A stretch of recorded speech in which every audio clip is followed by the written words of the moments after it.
Este livro foi gravado nos estúdios da Fundação Dorina Noel para cegos. Lido por Antônio Sérgio Grell. www.poeteiro.com.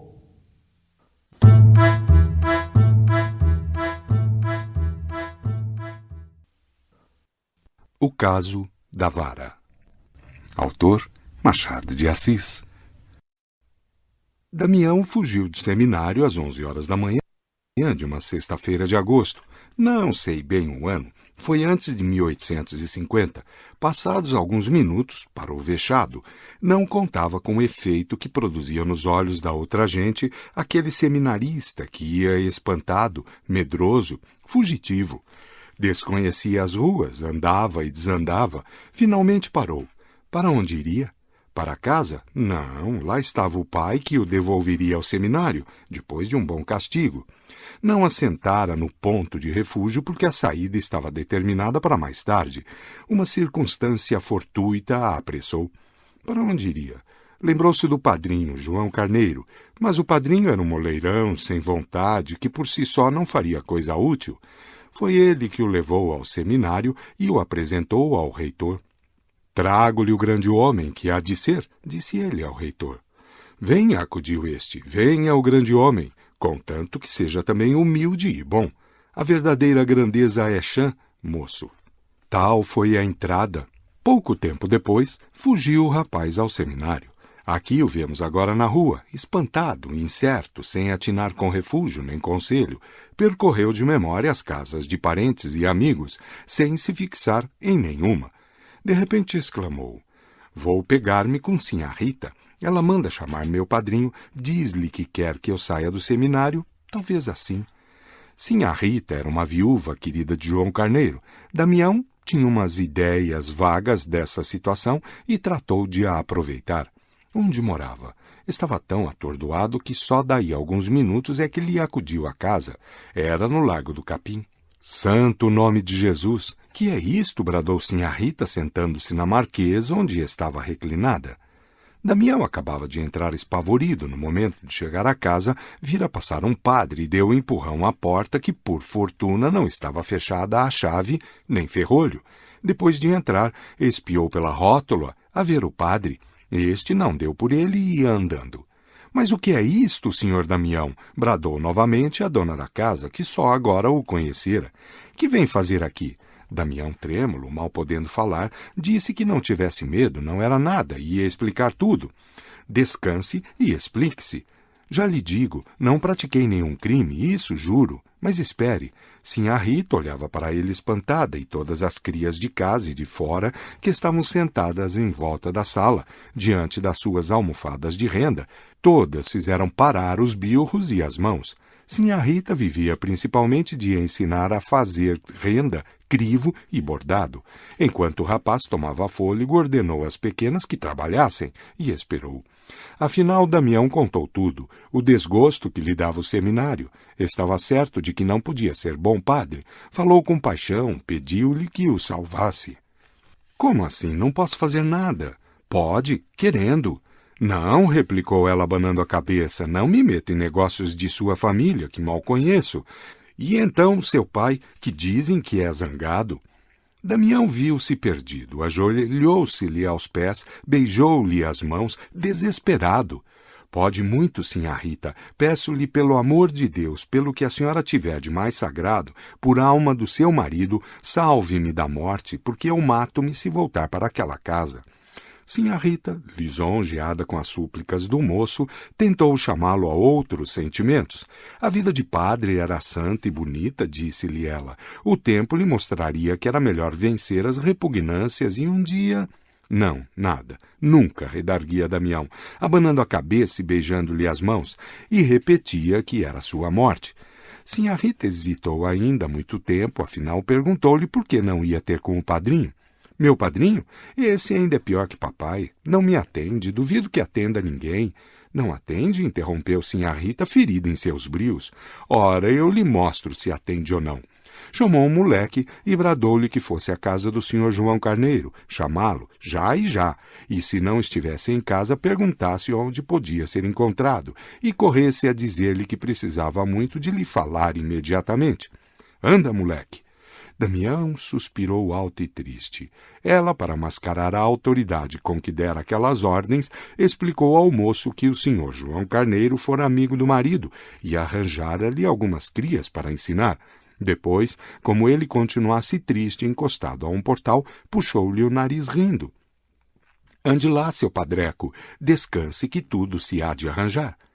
Sinhá Rita tinha 40 anos na certidão de batismo e 27 nos olhos. Era apessoada, viva, patusca, amiga de rir, mas quando convinha, brava como o diabo. Quis alegrar o rapaz e, apesar da situação, não lhe custou muito. Dentro de pouco, ambos eles riam. Ela contava-lhe anedotas e pedia-lhe outras, que ele referia com singular graça. Uma destas, estúrdia, obrigada a trejeitos, fez rir a uma das crias de Sinhá Rita, que esquecera o trabalho para mirar e escutar o moço. Sinhá Rita pegou de uma vara que estava ao pé da marquesa e ameaçou-a. Lucrécia, olha a vara. A pequena baixou a cabeça, parando o golpe, mas o golpe não veio. Era uma advertência. Se à noitinha a tarefa não estivesse pronta, Lucrécia receberia o castigo do costume. Damião olhou para a pequena. Era uma negrinha, magricela, um frangalho de nada, com uma cicatriz na testa e uma queimadura na mão esquerda. Contava 11 anos. Damião reparou que tossia, mas para dentro, surdamente, a fim de não interromper a conversação. Teve pena da negrinha e resolveu apadrinhá-la, se não acabasse a tarefa. Sinhá Rita não lhe negaria o perdão. Demais, ela rira por achar-lhe graça, a culpa era sua, se há culpa interxiste. Nisto, chegou João Carneiro. Empalideceu quando viu ali o afilhado e olhou para Sinhá Rita, que não gastou tempo com preâmbulos. Disse-lhe que era preciso tirar um moço do seminário, que ele não tinha vocação para a vida eclesiástica, e antes um padre de menos que um padre ruim. Cá fora também se podia amar e servir ao Nosso Senhor. João Carneiro, assombrado, não achou que replicar durante os primeiros minutos. Afinal, abriu a boca e repreendeu o afilhado por ter vindo incomodar pessoas estranhas e em seguida afirmou que o castigaria. Qual castigar, qual nada, interrompeu Sinhá Rita. Castigar por quê? Vá falar a seu compadre. Não afianço nada, não creio que seja possível. Há de ser possível, afianço eu, se o senhor quiser, continuou ela com certo tom insinuativo. Tudo se há de arranjar. Peça-lhe muito que ele cede. Ande, senhor João Carneiro, seu afilhado não volta para o seminário. Digo-lhe que não volta. Mas, minha senhora, vá. João Carneiro não se animava a sair, nem podia ficar. Estava entre o puxar de forças opostas. Não lhe importava, em suma, que o rapaz acabasse clérigo, advogado ou médico, ou outra qualquer coisa, vadio que fosse.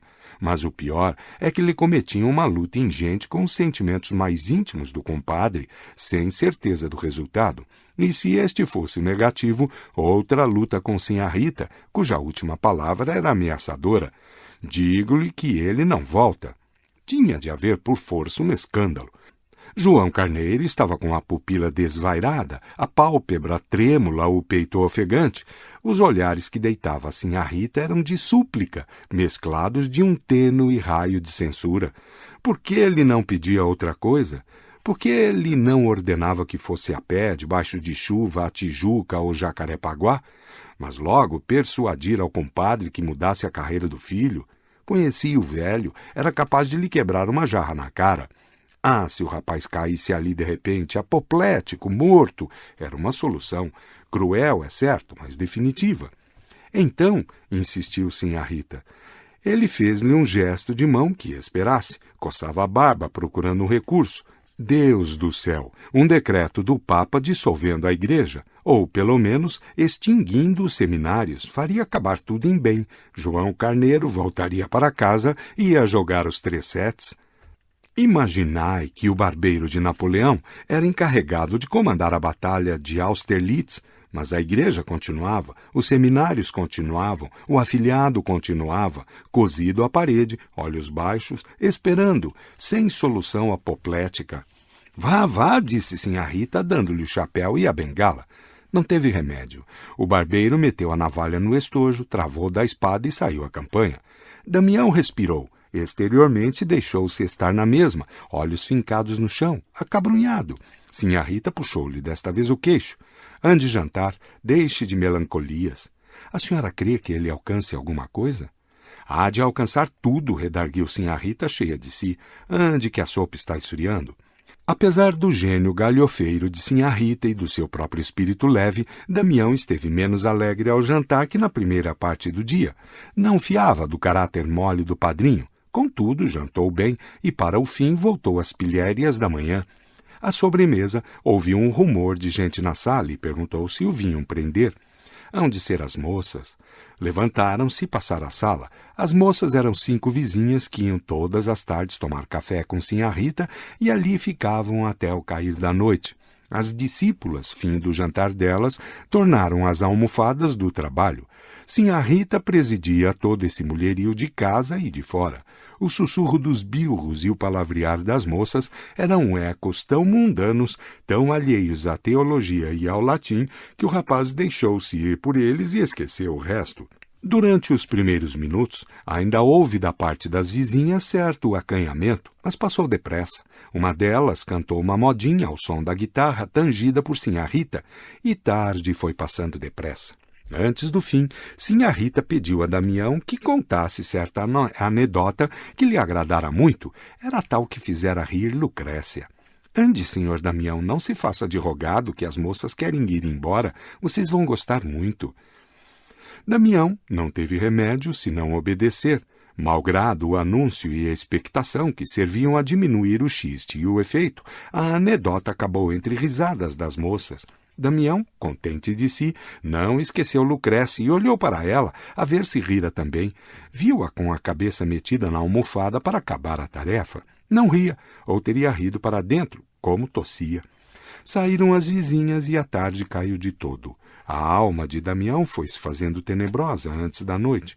Que estaria acontecendo? De instante a instante ia espiar pela rótula e voltava cada vez mais desanimado. Nem sombra do padrinho. Com certeza, o pai fê-lo calar, mandou chamar 2 negros, foi à polícia pedir um pedestre e aí vinha pegá-lo à força e levá-lo ao seminário. Damião perguntou a sinhá Rita se a casa não teria saída pelos fundos. Correu ao quintal e calculou que podia saltar o muro. Quis ainda saber se haveria modo de fugir para a rua da vala ou se era melhor falar a algum vizinho que fizesse o favor de o receber. O pior era a batina. Se sinhá Rita lhe pudesse arranjar um rodaque e uma sobrecasaca velha, sinhá Rita dispunha justamente de um rodaque, lembrança ou esquecimento de João Carneiro.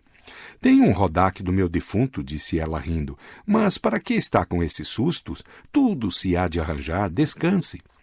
Afinal, à boca da noite, aparecia um escravo do padrinho com uma carta para sinhá Rita. O negócio ainda não estava composto. O pai ficou furioso e quis quebrar tudo. Bradou que não, senhor, que o Peralta havia de ir para o seminário, ou então metia-o no aljube ou na pressiganga. João Carneiro lutou muito para conseguir que o compadre não resolvesse logo, que dormisse à noite e meditasse bem se era conveniente dar à religião um sujeito tão rebelde e vicioso. Explicava na carta que falou assim para melhor ganhar a causa. Não a tinha por ganha, mas no dia seguinte lá iria ver o homem e teimar de novo. Concluía dizendo que o moço fosse para a casa dele. Damião acabou de ler a carta e olhou para sinhá Rita. Não tenho outra tábua de salvação, pensou ele. Sinhá Rita mandou vir um tinteiro de chifre e na meia folha da própria carta escreveu esta resposta. Joãozinho, ou você salva o moço ou nunca mais nos vemos. Fechou a carta com obreia e deu-o ao escravo para que a levasse depressa. Voltou a reanimar o seminarista, que estava outra vez no capuz da humildade e da consternação. Disse-lhe que sossegasse, que aquele negócio era agora dela. Hão de ver para quanto presto. Não, que eu não sou de brincadeiras. Era hora de recolher os trabalhos. Sinhá Rita examinou-os. Todas as discípulas tinham concluído a tarefa. Só Lucrécia estava ainda à almofada, meneando os bilros, já sem ver. Sinhá Rita chegou-se a ela, viu que a tarefa não estava acabada, ficou furiosa e agarrou-a por uma orelha. Ah, malandra! Nhanhã, nhanhã, pelo amor de Deus, por Nossa Senhora que está no céu. Malandra, Nossa Senhora não protege vadias. Lucrécia fez um esforço, soltou-se das mãos da senhora e fugiu para dentro. A senhora foi atrás e agarrou-a. Anda cá! Minha senhora, me perdoe, tossia a negrinha. Não perdoo, não. Onde está a vara? E tornaram ambos à sala, uma presa pela orelha, debatendo-se, chorando e pedindo, a outra dizendo que não, que a havia de castigar. Onde está a vara? A vara estava à cabeceira da marquesa, do outro lado da sala. Sinhá Rita, não querendo soltar a pequena, bradou ao seminarista. Senhor Damião, dê-me aquela vara, faz favor. Damião ficou frio. Cruel instante. Uma nuvem passou-lhe pelos olhos. Sim, tinha jurado apadrinhar a pequena, que por causa dele atrasara o trabalho. Dê-me a vara, senhor Damião. Damião chegou a caminhar na direção da marquesa. A negrinha pediu-lhe então por tudo que houvesse mais sagrado, pela mãe, pelo pai, por Nosso Senhor. Me acuda, meu senhor moço. Sinhá Rita, com a cara em fogo e com os olhos esbugalhados, instava pela vara, sem largar a negrinha, agora presa de um acesso de tosse. Damião sentiu-se compungido, mas ele precisava tanto sair do seminário. Chegou à marquesa, pegou na vara e entregou-a a Sinhá Rita. Para ler este conto, acesse